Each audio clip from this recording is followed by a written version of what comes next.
Kelsey and welcome back to my channel. Today I'm going to be doing a video that actually has been coming for a few years. I'm going to be doing a foster care Q&A. If this is your first time here, I am a former foster parent.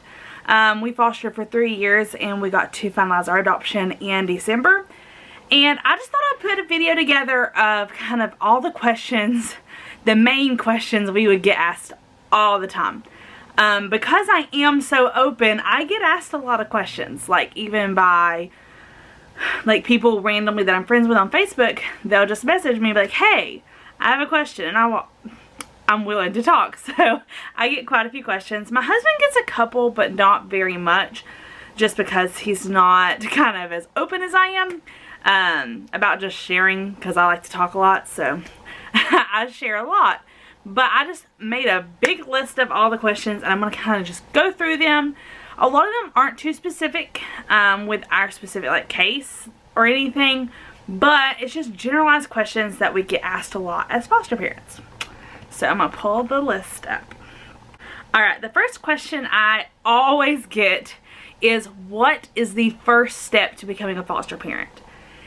In our situation, the first step that we took was that we emailed our local like DSS agency, Human Services. They're all kinds of called different things, but we emailed them locally, and then it wound up that they didn't get back to us for a whole year.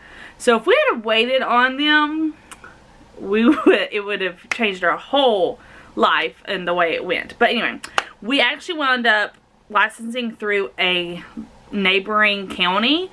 Now some of the rules have kind of changed a little bit, but the first steps I always tell people is to contact the local Human Services or to contact a local private agency. And then you kind of start the process from there. You do like, you start out doing like a meeting, and then you do classes, and you do your home stays, you do all that stuff. But the first step is to contact locally and see kind of what their rules are, what their class schedules look like. The first thing I say is always to contact their local human service agency and ask them what to do, because everyone's different, but that's what I always say to do. The second thing I have is, how long did it take to get licensed? In our case, from the day we contacted to the day we actually got our license, it took us 9 months. Now this varies state to state, county to county, life situation. Like right now I have no idea how long it would take because of how everything has just shifted and it's so different right now, but it took us 9 months. The third question I have is, did you go with a local agency or did you go with DSS? We did not go with a private agency. We do have quite a few friends who have used a private agency, but we used local DSS, and there are benefits kind of to both. One thing, especially locally, now has shifted is it's harder to get younger children, if you are wanting younger children, with an agency. That isn't why we didn't go with an agency, but that is something. And also it's really good with agencies because you have a lot of extra support. So we have friends and family who love their agencies they work with because they have lots of extra support for them. The next question is, do the classes cost money? They did not cost money. They were free. You just show up and do them. The only thing that during the classes cost money, I think, was things like getting your fingerprints, and it cost us money to get the home inspected for like fire inspection. That did cost us money. The next question is, how did you prepare for your home study?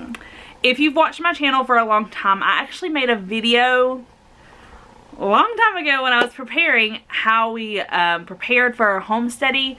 But honestly, we had to just be open-minded, willing to talk, and I cleaned up my house. But we had to, for the second home study, have a room set up.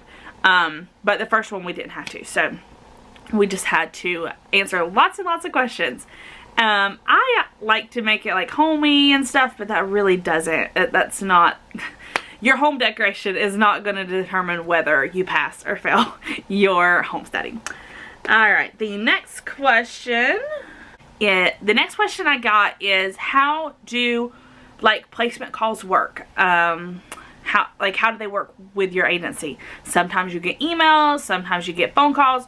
With our situation, we've received multiple placement calls, but it is a phone call that you get, and it is like, okay, there's a child who needs a home. Most of the time right now, are you ready? Do you want to? Will it work out? Yeah, you just kind of have to be ready. And that was one of the questions I got a lot, like, as preparing, whether you need to be ready that day to accept a placement. And you don't have to. Like, there are situations where you find out ahead of time, hey, there's already a kid in care, they may need to be transferred to a different home, that kind of situation. But for me, I would say be ready when that phone call comes, because if you're not, someone else, if it's the right fit for someone else, then they will have that placement. A big question I get asked pretty much by anyone who's just starting the process is, how does insurance work for kids in foster care? For kids in North Carolina, every kid that enters foster care has Medicaid, and they do not go on your insurance. You don't have to worry about that part and paying the medical bills. I have heard some funny things like with billing and stuff, and some people randomly getting bills. That has never been our experience. Something our local human services also requested us to do, if that were the case, was to put down the local human services P.O. box as the address, so that if anything did happen like that, they would be the ones that got that. Something I see all the time, especially, I've gotten asked this question, but something I see especially on foster care boards is about pets. And in our situation, we have 2 pets. We started out with just one, but when we started foster care 3-4 years ago, we only had 1 pet, and we had to have her vaccines up to date and all that stuff. But she just, I mean, I don't have a like pit bull or anything, and I've heard some agencies have problems with that, but for the most part, I think as long as your pets are taken care of, and it's fine. I have never had an issue out of it. Something very weird that gets asked to me a lot, it got asked a whole lot before we got our first placement and our only placement. Something that get asked a lot, and sometimes it's weird the way it's asked, and it hasn't always been a no, is, will you accept this kinship? In the county we live in, a kinship is just someone that the family requested to care for their kid while they're in foster care. And it also kind of switches some things around, like foster care wise, like budgeting and all that. And so a lot of places really try to push for a kinship, even if it's someone that I didn't even, some of the people that have messaged me, I didn't even know the family of any sort. We've gotten, I think, 3 different kinship requests, and we actually turned down 2 of them, and one of them we actually were open to, and then it didn't wind up happening. But I find it very interesting. We get asked to do kinships quite a bit. Because of our life situation, we were very selective if we did say yes, and the situation that we were going to say yes to was something that was very, very likely to lead to adoption. And it just didn't wind up working out, and that's the way it was supposed to be. But yeah, we get asked a lot if we will accept kinships, and the question varies with my answer. But yes, you can accept placements of kinship as a foster parent. Again, it switches around some of the financial stuff. I don't know how all that works, but because we never accepted one officially, but that is a possibility. Something I actually got asked on YouTube is, how do you tell your family you want to foster, and what if they're not supportive? For our situation, we told our immediate family we wanted to foster even before we signed up for classes. Foster care has always been something that we wanted to do. Adoption has always been something we wanted to do. So they already kind of knew what was going on. We didn't tell any of our like extended family really, and we didn't tell like church friends or things like that until we for sure had our license. We did tell a couple people from church and of course like closer friends, but we didn't have any pushback. Everyone was very supportive. We even had like a foster care adoption baby shower. It was just, we had a really good experience. Now I will say that even though signing up to be a foster parent and saying you wanted to be a foster parent, we had a really good experience, we did have pushback when we got the placement of our children. And it wasn't straight out pushback, but it was people not supportive. My husband had a lot of people not supportive of him, especially at work, because of the race of our children. Yeah, we had that pushback. And if that's the case, you just don't deal with those people. And yeah, if they aren't going to be supportive, then they don't need to be a part of your life or your children's life. That's my opinion about it. Something I get asked is, can you work a full-time job and be a foster parent? And the answer is yes. My husband works a full-time job, and even if I worked a full-time job and he worked a full-time job, we could still be foster parents. All that they need is a loving home that can help them. They don't need you to be home 24 hours a day. There are some things like with like daycares, and they help you pay for daycare, hypothetically. I've heard of that, you know, not being there, but they can help you pay for daycare if the kids will be going to school, hypothetically, again I speak because no one's in school right now, but the kids enroll in school, the kids enroll in daycare. There are ways to work out things if you have a full-time job. I don't have that experience because I have been able to be home with them, but yes, you can definitely foster and work a full-time job. Something that actually was a little controversial and something that I honestly struggled in our situation is, what do the foster kids call you? Some agencies have a policy that they cannot call you mom and dad or things like that. Ours actually did not want the children calling you mom and dad. And I 100% get why that is the case. In our situation, that didn't wind up happening. Nico and Nevaeh called us mom and dad from like week 1. We did shift it to begin with because we didn't find it fully appropriate, especially right off, just because of what our agency had said. So we would say like Mama Kelsey, and we would say my name every time so that they could learn my name. There were points in the 3 years that sometimes they would call us by our real name, but 99.9% of the time it was Mama and Daddy, or Mommy, or whatever, a variation. I will say that it really was really hard. If you think about this from the perspective of a biological parent, and now your child is calling someone else this name that is your name, it really was hard. And it was really hard in our situation. I'm not alone in that. I've heard it being a struggle for others as well. But I would say do what is comfortable for the children. If the children want to call you this, then that's how our agency wound up. I say agency, it's not a private agency, but that's how they wound up doing, because they saw us and we were definitely not telling them to call us mom and dad. It just naturally happened, and they said whatever the children are comfortable with, then that's what you need to do. So they called us mom and dad basically from week 1. It wasn't right off, but basically from week 1 they called us mom and dad. A question that we got asked a lot, especially as we were going through it, is how long do kids actually stay in foster care?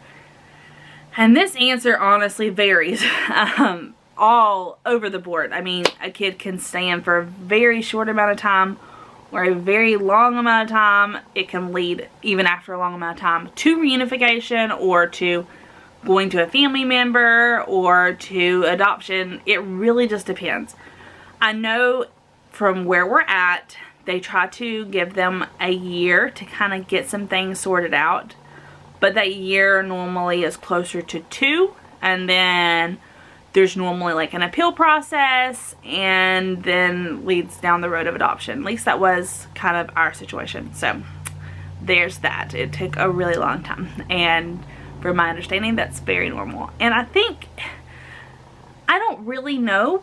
I can't sit here and say I know every reunification situation, but I know that it does take time even for reunification because certain steps have to be met before those children can be returned to their homes.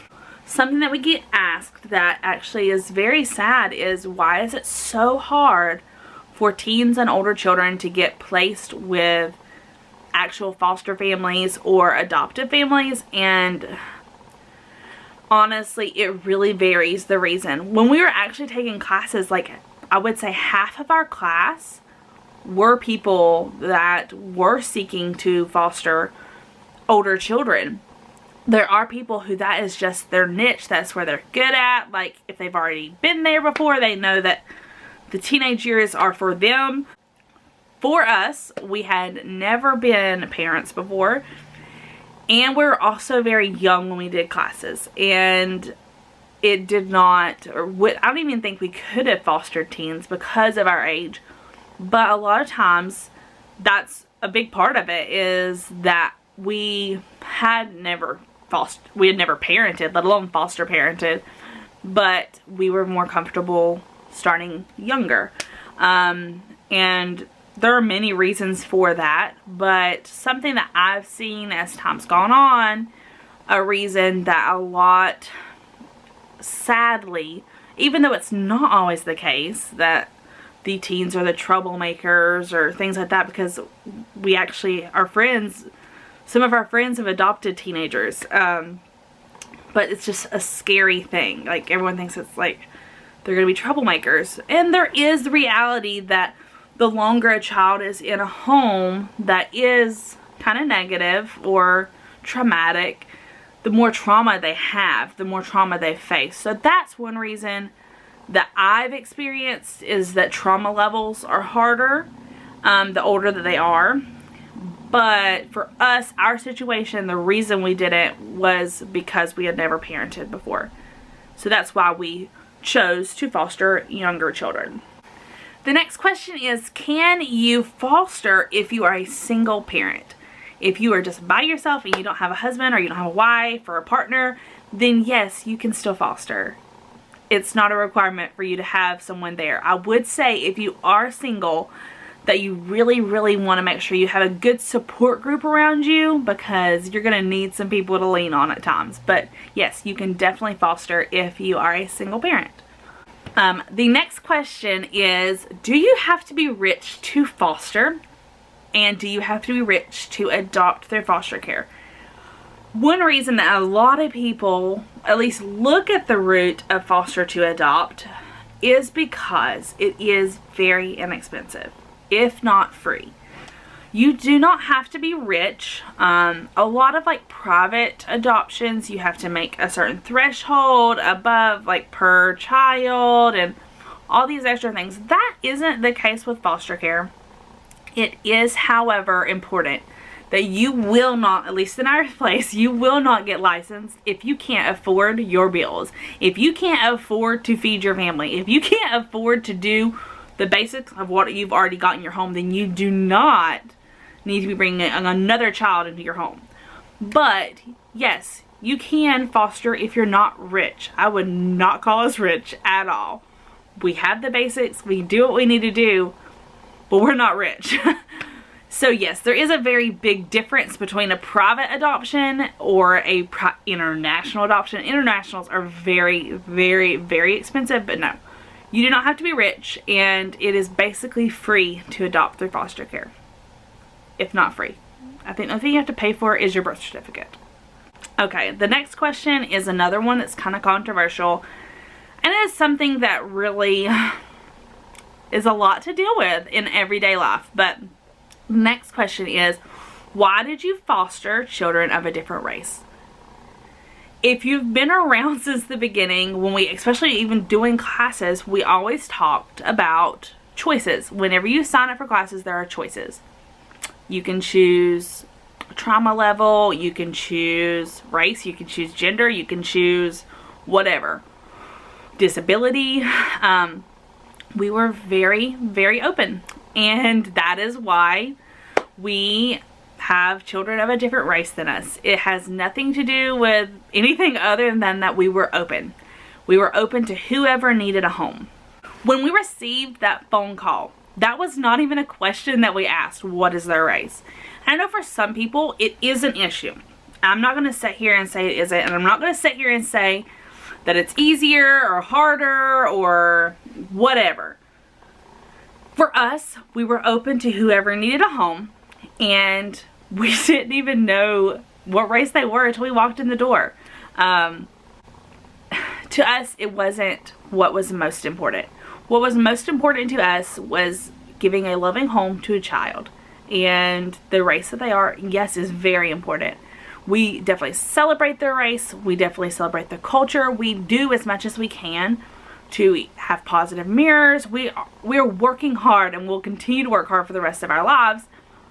But that wasn't a key to accepting a placement or not accepting a placement. Can you sign up, when you sign up for classes, say, we would like children that only have a race, the same race as us? Yes, you can.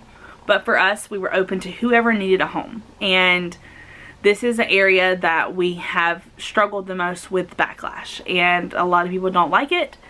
And I hear what you're saying. I don't agree with what you're saying most of the time.